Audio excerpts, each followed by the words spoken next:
I've been working on the garden project for the past year, managing to bring on board several groups of volunteers.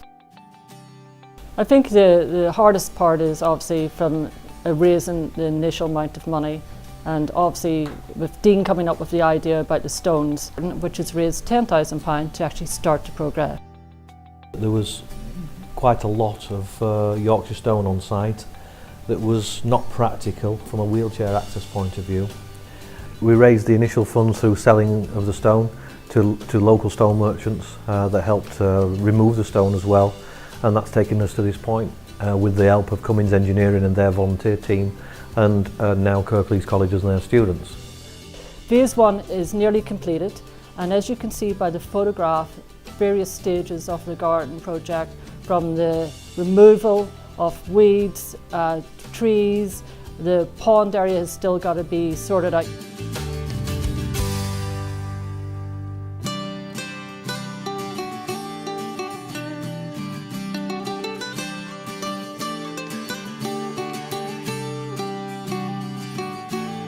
Three, two, one, go, go! Today has been fantastic. It's been quite, I suppose, overwhelming in a sense.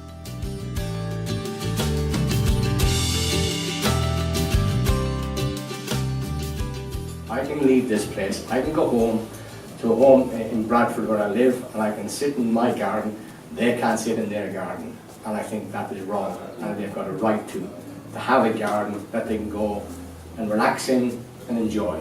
And I think the way in which you're engaging with young people and volunteering in our community really makes the project part of the community. So it's not just you here in Beechwood, the whole community feels involved.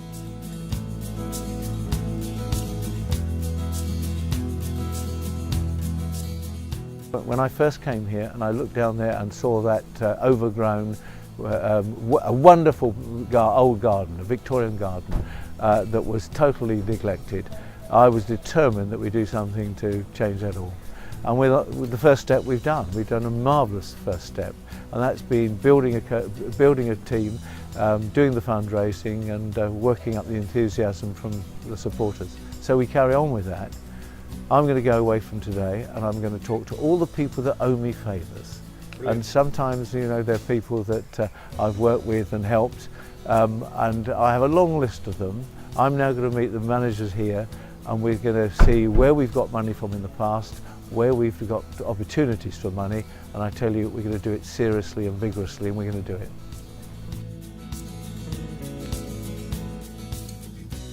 It wasn't until I came to Beechwood as an activity officer that I realised that I was a silly, silly old woman, you know.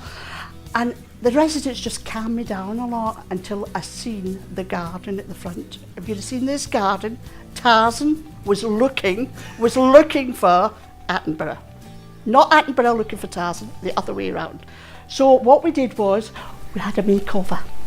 Right, you know these makeovers, not a 60-minute one. Oh, no, no, no, no.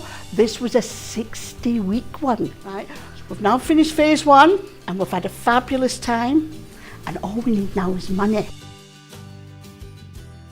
I have had so much fun being part of this journey on the building project for a newly designed garden. I think it's so important for all residents here, all 22 of them so far, to have the best quality of life. And Dot, I've seen photographic evidence that you tested the access paths. Oh yeah, that was fun. Dean got me down and some of it was a bit soft, and we had a lot of fun getting back up here onto the tarmac again. Nice stuff. So that's the plan for phase 2, to raise money to actually surface the paths, so you can use them all year round? Yes. And I can imagine some nights sat out there with a glass of wine. Just because we're in a wheelchair doesn't mean to say we can't sneak off and have a glass of wine in the garden.